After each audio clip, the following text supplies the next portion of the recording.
남북이 뭔가를 만든다고 하면 돈은 우리가 다 내는데 그 1대1로 만들어야 되는 거 아니야? 꼭 통일을 해야 돼? 우리는 허덕허덕 될 수밖에 없습니다. 쉽게 말해서 북한을 전면적으로 흡수 통합하는 방식으로 갈 수밖에 없다는 겁니다. 들을수록 똑똑해지는 지식 뉴스. 지금 여론조사를 해보면 남북이 꼭 통일을 해야 돼? 이런 의견이 많아지고 있다고 그러죠. 남북이 평화적으로만 살 수 있으면 꼭 합칠 필요가 있냐 이런 생각인 것 같은데 여기서 그 전제 조건이 잘못됐습니다. 남북이 평화적으로만 살 수 있다면 이라는 전제 조건은 사실은 실현 불가능한 조건입니다. 왜냐하면 이 남북이 갈라져 있으면 북한은 기본적으로 중국, 러시아를 중심으로 하는 대륙 세력의 일원이고 남한은 미국, 일본을 중심으로 하는 해양 세력의 일원인데 중국, 러시아나 미국, 일본은 세계 초강대국들이잖아요. 기본적으로 패권 경쟁에서 자유로울 수 없는 국가들입니다. 안녕하세요. 스프 컨트리뷰터 SBS 안정식 북한 전문 기자입니다. 자, 우리 주변국 다 안보리 상임이사국, 이거 다 핵 보유국이에요. 그리고 사실 일본도 상임이사국과 핵보유국은 아니지만 국력으로는 여기에 버금가는 나라입니다. 우리가 사실 대한민국이 굉장히 많이 컸습니다. 세계 10위권의 경제대국이고 군사력으로는 뭐 5위권이네 6위권이네 그러는데 이 대한민국이 만약에 이 동북아에 있지 않고 중동에 붙어 있거나 아프리카에 붙어 있었으면 우리는 그 지역의 맹주예요. 그 지역의 대장입니다. 근데 하필 동북아에 있다 보니까 주변의 국가들이 너무 세다 보니까 우리는 열세를 면치 못하고 있단 말이에요. 그리고 이 상황은 50년, 100년이 가도 변하지 않습니다. 자, 근데 여기서 한반도가 하나의 나라로 됐다. 근데 이제 하나의 통일된 한반도가 미국, 일본 편에 붙었다. 그러면 중국, 러시아 입장에서는 동북아 정세가 상당히 불리하죠. 반대로 통일된 한반도가 중국, 러시아 쪽하고 친하게 지낸다. 그럼 미국, 일본한테는 동북아 정세가 상당히 재앙입니다. 통일된 한반도가 되면 우리가 어떤 입장을 취하느냐에 따라서 동북아 정세가 확 달라지기 때문에 주변국들이 우리의 목소리를 주시할 수밖에 없습니다. 김일성 왕조에서 권력 내부에 균열이 생겨서 김정은 체제가 무너졌다고 할 경우에 다음 권력은 누가 잡게 될까요? 김정은 체제가 붕괴된다고 해서 북한이 바로 민주화되는 건 아닙니다. 북한 주민들은 일단 민주주의에 대한 경험이 없어요. 그러니까 조선시대 봉건 체제에 있다가 일제 치하의 압제를 겪다가 김일성 왕조 치하의 봉건 체제로 왔기 때문에 민주주의가 뭔지 내 인권이 뭔지 내가 참정권을 통해서 내가 어떤 권리를 주장할 수 있는지 이런 것들에 대한 인식이 없습니다. 그렇기 때문에 뭐 민주화를 위한 시위 이런 것도 일어나기 어렵다고 봐야 됩니다. 김일성 왕조 이후의 권력은 지금의 북한 권력층에서 등장할 가능성이 높습니다. 노동당의 고위 간부라거나 군부 고위 간부가 주변 세력을 규합해서 정권을 잡을 가능성이 높아요. 그렇게 되더라도 북한 주민들은 별다른 저항을 하지 않을 겁니다. 그러니까 이제 새로 정권을 잡는 세력은 뭐 일부 북한 주민들이 혐오하는 정책을 좀 수정을 하겠죠. 그리고 식량 창고에서 식량 빼가지고 좀 식량을 뿌려준다거나 이런 민심 회유책을 일부 하긴 하겠지만 기본적으로 지금의 공산당 인사들이 권력을 잡을 가능성이 높다. 다만 그 후임 권력자는 지금보다는 상당히 불안정할 가능성이 높습니다. 왜냐하면 지금 북한 정권의 가장 큰 정통성의 기반은 이른바 백두혈통이라는 거예요. 김일성의 후손이라는 게 엄청난 정통성의 기반인데 이제 그것과 연계가 없는 사람이 정권을 잡게 되면 다른 사람들이 내가 왜 저 사람한테 충성을 해야 돼? 이런 생각이 들겠죠. 그리고 제가 정권을 잡았으면 나도 잡을 수 있는 거 아니야?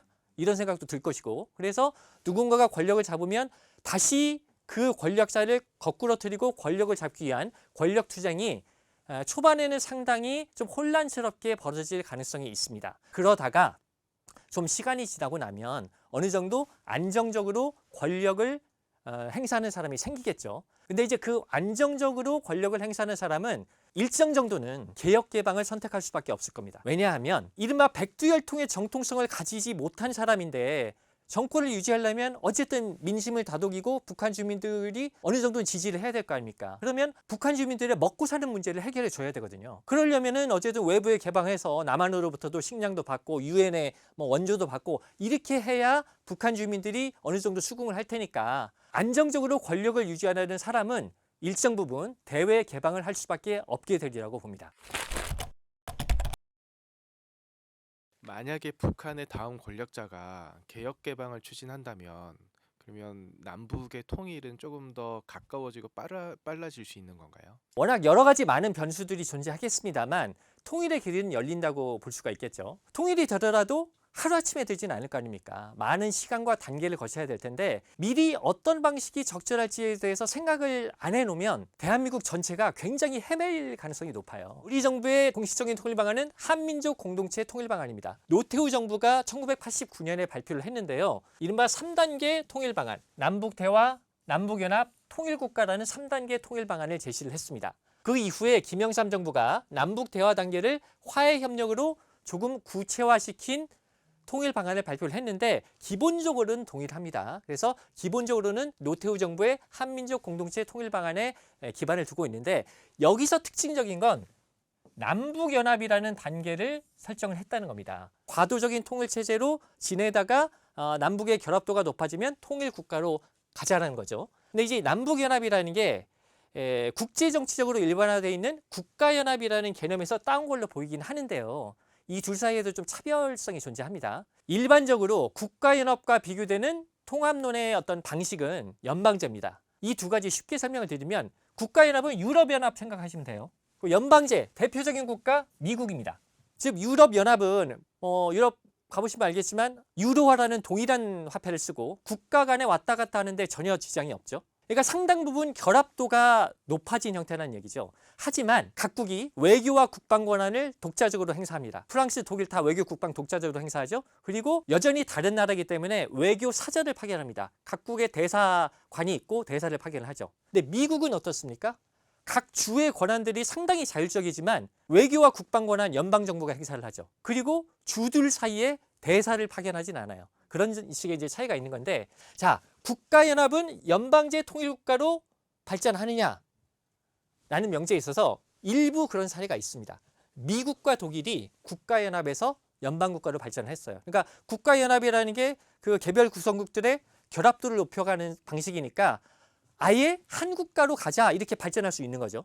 근데 이게 꼭 일반적이진 않아요. 우리가 역사적 사례를 보면 국가연합과 연방이 불안정한 사례들이 나타납니다. 국가연합을 하다가 깨지기도 하고 연방을 하다가 깨지기도 합니다. 자, 스웨덴과 노르웨이가 90년 동안 국가연합을 하다가 깨졌습니다. 그리고 여러분 미국의 남북전쟁 아시죠? 노예제를 둘러싸고 남북전쟁이 벌어졌는데 만약에 그때 남부주들이 이겼다라면 미국 연방이 깨졌을 겁니다. 그렇죠? 그리고 또 아랍 쪽에서도 이집트, 리비아, 시리아 이런 나라들이 국가연합을 구성하거나 연방을 구성하려는 노력들을 하다가 실패를 한 사례도 있어요. 그리고 1991년에 구소련 연방 해체가 됐죠. 가장 최근에는 브렉시트 아시죠? 유럽연합에서 영국이 탈퇴했지 않습니까? 이런 것처럼 국가연합이나 연방은 계속 통합이 증진되는 방향으로 가는 게 아니라 갈등이 제대로 조정되지 않으면 언제라도 깨질 가능성이 있는 제도라는 겁니다.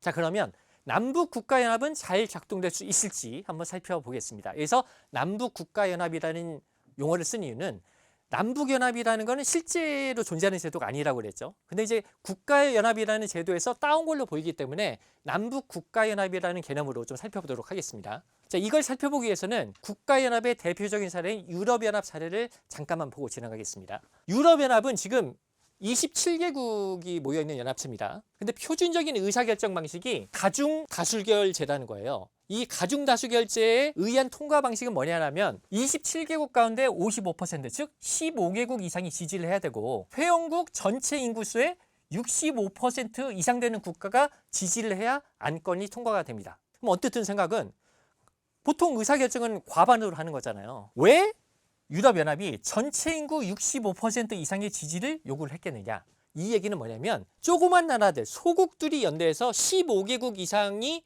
지지를 해도 큰 나라들, 독일, 프랑스, 이탈리아 같은 대국들이 반대하면 안건을 가결시킬 수 없다는 얘기입니다. 즉 인구수 많고 국력이 큰 나라들이 동의를 해줘야 안건이 가결된다는 거예요. 또 이런 측면도 있습니다. 이 55%, 65% 이런 과반보다 많은 수치를 마련해 놓음으로써 대국들도 안건을 가결시키려면 어쨌든 나라의 경우에도 한 나라라도 더 끌어들여야 될 것이고 그리고 전체 인구수 65%가 되려면 어쨌든 추가적인 나라들의 지지를 더 얻어야 될 거 아닙니까? 그러니까 최대한 소국들의 의견에도 좀 더 귀를 기울여야 된다. 이런 측면도 있는 겁니다. 그래서 대국들의 위상을 인정을 해주면서 대국과 소국의 이해관계를 정치적으로 타협한 결과다. 이렇게 볼 수 있는 겁니다. 조금만 더 볼게요.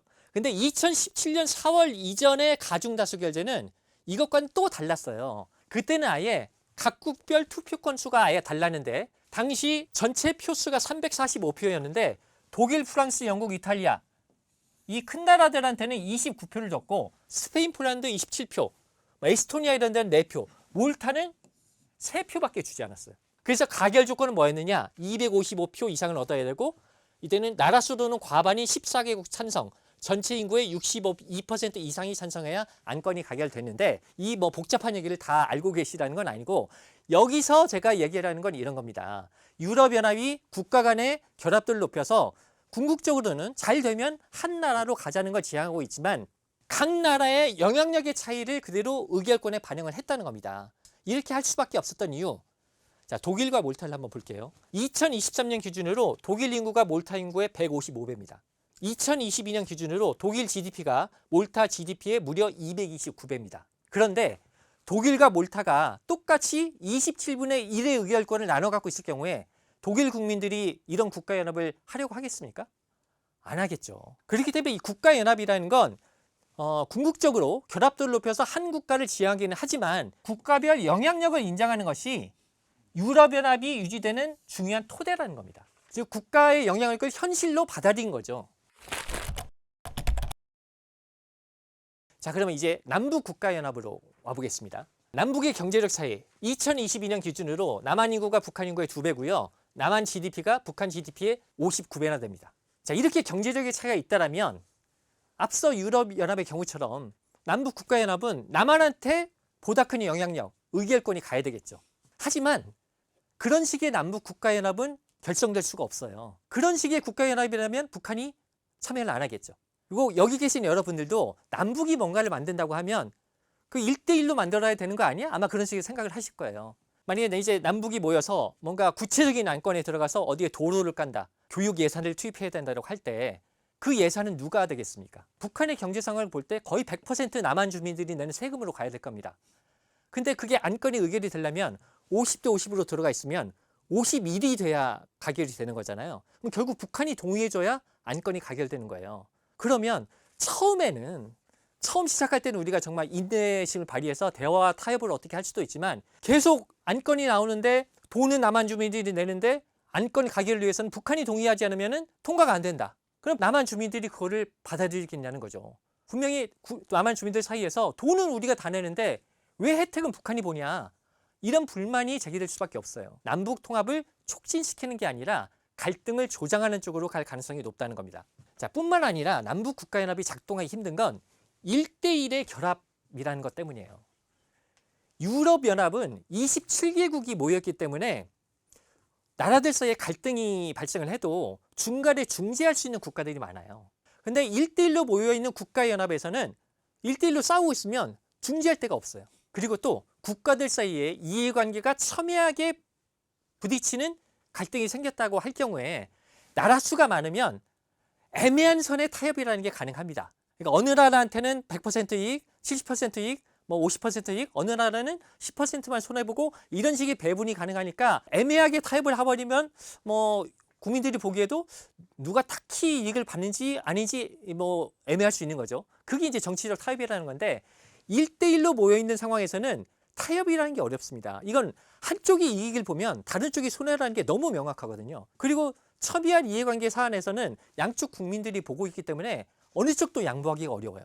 결국 이 1대1의 결합으로 이루어지는 남북 국가연합은 이 시스템의 한계로 인해서 통일의 길로 가기보다는 오히려 갈등을 조장하는 방향으로 갈 가능성이 대단히 높다는 겁니다.